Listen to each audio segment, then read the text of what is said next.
Janice thought for a second before deciding to answer him. This is probably something about the board and their wishes. However, this could be important. She placed Chuck on hold and picked up the other line. Hi, Jan. I know you haven't heard from me in a while, but I just thought I would call you and let you know what's going on. The neighbor could not shut up long enough for Janice to say hello. She just kept spattering information so much that Janice nearly fainted from the aura of her impatience. I overheard someone in town the other day talking about Miriam and Sheriff Dougal. I know you two are really close and I thought you should know. They mentioned something about an illicit affair between them, and they are seeing each other in weird places around town. Startled by the news, Janice didn't quite know what to say. Miriam mentioned that she was going to have brunch with the sheriff, but an affair? If there was anything between the two, would she still know? Although they were friends, they did live two separate lives and perhaps two separate lifestyles. Janice wanted to believe that nothing could penetrate the friendship that she and Miriam shared. She knew that whenever something was wrong, Miriam would be one of the first people that she would run to. Her presence and advice was always comforting. Sheriff Dougal stood at the front door of the jail, hoping that some of the inmates would volunteer to take roll call. He had to prepare the inmates for Jeffrey's visit, their return back to the jail, and for dinner. That was a task alone in itself. What wasn't understood was that it took lots of attention to detail to keep these inmates in line. The majority didn't care that this is what they had to do to keep the town standing, but there were a select few that wished to change the current system. Those were the troublemakers that Sheriff Dougal and the board rarely gave pardons to. For the most part, Yancey's jail was their home. They were selected to be prisoners. The inmates were given pardons to visit home once every 3 years. They were allowed to have visitors, and some had prison luxuries. The inmates knew each other well, but didn't know what was going on outside the jail's walls unless one of the releasees returned. Sheriff Dougal ran the jail as any other, so that it did not raise suspicion because of the federal monies received. Jeffrey pulled up to the jail entrance with his cattle truck in tow. The stallion inside was quiet. The inmates could hear the growl from the engine as Jeffrey shifted gears, preparing to park. Everyone was excited. Sheriff Dougal called the inmates to order, and they walked out one by one to the yard. Two of the inmates were seated on a long park bench placed directly outside the soccer field. The field's grass was dry and brownish yellow. The inmates had not been allowed to continue with the upkeep of the field. Sheriff Dougal wanted to focus his concentration on updating the jail instead. The inmates reminisced about the old days of soccer and how the soccer bets would turn into loose brawls over who would get to go home next. No matter how angry or depressed some of the inmates became, there would always be something or someone that could make things better. They knew that they were not bad people and that there was nothing that they or anyone else could do to save them from their situation.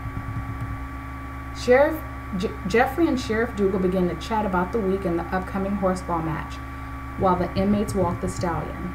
Most were enthusiastic about Jeffrey's visit, and that made him beam with pride. He looked at Sheriff Dougal and noticed that there was something different about him. "Dougal, are you okay, buddy?" He couldn't help but question whether the rumors he had been hearing around town had some truth. "Yes, just a little tired. I think I will start spending a little more time here at the jail." "Is everything okay at home with the kids and all?" Jeffrey began to gather his thoughts for the next sentence. "Yes, everything is good." "Okay, well, I thought I'd ask because there's been some idle gossip about you and Miriam." Sheriff Dougal laughed aloud and turned back to look at the jail. "Oh, really?" "Yes, they're saying that you are possibly dating and that there's been sightings of you all over town with Miriam and the little girl. They're saying that the two of you might leave town to be together." "No, that's certainly not true." Sheriff Dougal still staring at the jail as if some sort of angel of forgiveness would appear and swoop him away from this conversation. He had just grilled Miriam in front of thousands of people, and poor Janice. He wished he could have given her the news in a better way than he did. He felt terrible about what had transpired over the last few days.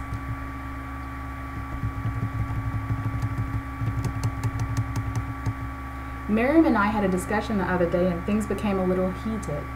There were some people near that may have overheard our conversation. Sheriff Dougal looked in the direction of the inmates and noticed that the two on the park bench were listening to every uttered word. "Hey, get to where you're supposed to be, you filthy pieces of scum. This is how you act when I go out of my way to break your monotony?" Sheriff Dougal began to spat a few profane words under his breath, something that no human ears would be able to conceive. He turned his attention back to Jeffrey. "No, it's just that I'm dealing with running this town. It's a lot of pressure, that's all. I won't be able to come into town as much as I would like. Make sure you keep things in order for me as best as you can." Sheriff Dougal hoped that he had recovered from his last statement, but he still wondered how much of their conversation had been overheard by the inmates. "Not a problem, Sheriff." Jeffrey nodded a sigh of relief. If there was anything between the two, he would have to let the sheriff in on a little secret of his own. At once, everything in the jail yard came to a halt. A few of the inmates laughed at the sight of Sheriff Dougal yelling at the two inmates sitting near him. Some became angry and some didn't give a care. They were the two instigators that made sure that there was enough jail drama to last a lifetime. They were always up to something and had a plan or a bet for just about any situation or circumstance. Good old Rodney and Frank. The two men walked towards the other inmates with their egos in tow. Rodney threw a sissy fit as he came near the guys petting the stallion. Oh, that was uncalled for. He became more and more frustrated with the situation, not just because he was called out, but because he was planning to work for Miriam when he was released. He was hoping that she could put in a word for him and he could become her permanent helper. "I cannot stand the sight of that man. He is freaking dumber than dumb. And he wouldn't realize straight if it looked him dead in the eyes."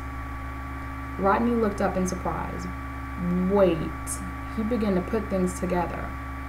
If Miriam is having an affair with Sheriff Dougal and they have a child and are planning to leave town together, he would have no choice but to return back here. He thought, oh no, that just will not work. I will make sure that Miriam stays and my butt is never walking this yard again. After all, Rodney had many dreams that they would one day bury him in the center of a dirt soccer field for all the trouble he had caused. His next plan was to recruit a couple of his friends to help. But who could do what he wanted and still manage to keep him out of the situation? He needed to think. The next 30 minutes seemed like a whirlwind of thoughts. Rodney followed the blue prison gear in front of him to the door of the jail. Before he realized it, he was sitting at the black round-shaped dinner table in the jail's reception yard, in the jail's recreation area. The only thing he wanted to think about was how he didn't ever want to see this place again, and he knew that Miriam was the key to his plan. Miriam wondered if Janice would like help packing for her trip to Chuck's house. Janice recently needed the break, and Miriam secretly hoped that Chuck could help Janice somehow escape this recent surrogacy request. Miriam walked to her bedroom doorway, and she could smell the spinach quiche that Abby usually made on Saturday mornings for breakfast. As she walked towards the staircase that led to the exquisite foyer with its crystal-hung chandeliers, Miriam grasped at her chamomile-scented nightgown. She lifted it as she carefully walked down the staircase to the front entrance of her home. Abby had prepared the table for Miriam and her husband, who was nowhere in sight. She had not seen him in months. Her thought of Janice and the weekend that she had planned to spend with Chuck made her stomach cringe with an ounce of sadness. She remembered the days when she would visit her husband before they married. Janice was definitely at a turning point in her life, and the right decisions could change her life as it was for forever. Janice picked up the large suitcase from her storage closet. She wondered if she would need formal attire or if Chuck had casual plans for the two of them. Deciding to do both just in case, Janice packed away the last of what she wanted for her trip. Her dashing prince would be waiting, and the thought brought her comfort. Chuck and Janice spent most of the week learning about themselves and each other. They left his home, but felt as if they were still home, cuddled and whispering admiring thoughts. The weekend passed so suddenly that Janice decided to stay a few days. She knew the sheriff would never agree to her being away from the office, but there wasn't anything so demanding that she couldn't wait until her return. I really enjoyed spending time with you, Chuck. She could hear faint pattering somewhere close to her. I'm going to stay for a few more days. If you care, you'd say yes. What did she just say? Did she just say that she loved him? It was easy because he made her feel special. Janice didn't care at this moment. She wanted to be with him, and she wanted him to know that she felt how she felt at that exact moment. I have never felt this way about anyone before, and it has happened so quickly. I just know that this feels right. Her head bows just a bit. I'm not sure what else I can say. This is special. Chuck embraced Janice. The sparks that they felt were real and undeniable. They both realized that whatever happened, they would continue to pursue what they were not feeling. It was what they were feeling. It was destined to be. To love this way is a special thing. Chuck couldn't believe his ears.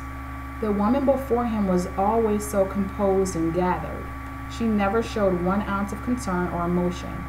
He didn't know what held her so close, that she couldn't allow anyone else to enter. All he knew was that she loved him and that he loved her. Please let me be the one to ask you. I have longed for this for so long, Janice, and now that you are here, I want to thank you for being the person that you are and for giving me the chance to love you the way that you deserve. Please stay. Janice was in tears. She knew for once that someone loved her. As she inhaled his strong embrace, she wished for forever with him. She was relieved when it was time to leave. She didn't think that anyone could make her feel this special. Looking forward to what they would share in the future made her want to leave, so that she could look forward to what they have. Janice arrived at the town office on Thursday afternoon, an hour before she would normally leave work. As she logged into her computer, she noticed that she had a voicemail. Sheriff Dougal wanted her to call him at the jail.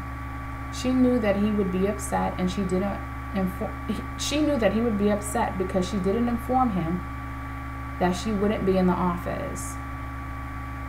In her eyes, her phone appeared to be a dusty white gray. She slowly lifted the receiver.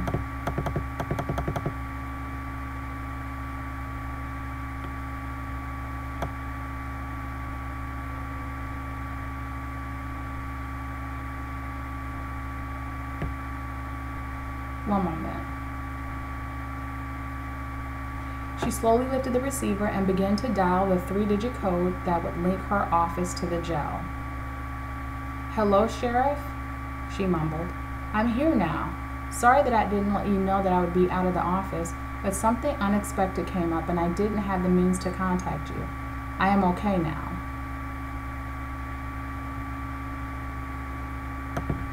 Stop your meaningless lies. You should never have left without my direct permission. This type of behavior is not tolerated from someone that receives privileges that are not afforded to them. You should have taken the time to think. Sheriff Dougal thought about his conversation with Jeffrey and attempted to downplay the ordeal. He did not want to make her feel less of a person than what had already been done. I couldn't call. I had an affair. Janice was somewhere between anger and sadness. I found someone to play in this weekend's match. I thought it would be interesting and I wanted to surprise you. Are you happy? Sheriff Dougal didn't know what to say. He thanked her and went back to his normal routine at the jail. Another day, another dollar, another inmate, another bother. These were the words that he lived by. Rodney, again within an earshot distance, was mopping the recreation area. He had already put into motion the plan to murder Janice, Miriam's best friend. He had hoped that with such a tragic accident, she wouldn't leave Yancey, and he would be free, or at least he hoped so. Janice couldn't wait to tell Miriam about her exciting week with Chuck. Things finally began to fall into concrete place for her. Maybe as Chuck's wife, she could cross into the life as Yancey's elite and finally live the rest of her life in peace. The town remained calm for a couple of years. Miriam continued to help Janice and Chuck with Timmy. Sheriff Dougal mastered stealing federal funds to help the town remain afloat. Rodney kept hope alive with his flamboyant style of chaos, while still hoping that he could become Miriam's assistant. Jeffrey kept a closer eye on Yancey and all that it was and could be. Yancey was still a picture-perfect scenic drive for the random lost stranger. The only hint of Yancey's unimaginable were the 2 huge oaks that sat outside the town. This is the first written piece of work of my own accord. I'm very happy at the outcome and I wish to share it with the world. It will eventually become a full novel. Although I was bothered by the little man that sits on my shoulder, I managed to find the inspiration to complete it within the last few sentences. Needless to say, without me, there is nothing. I live for tomorrow. NiAngy.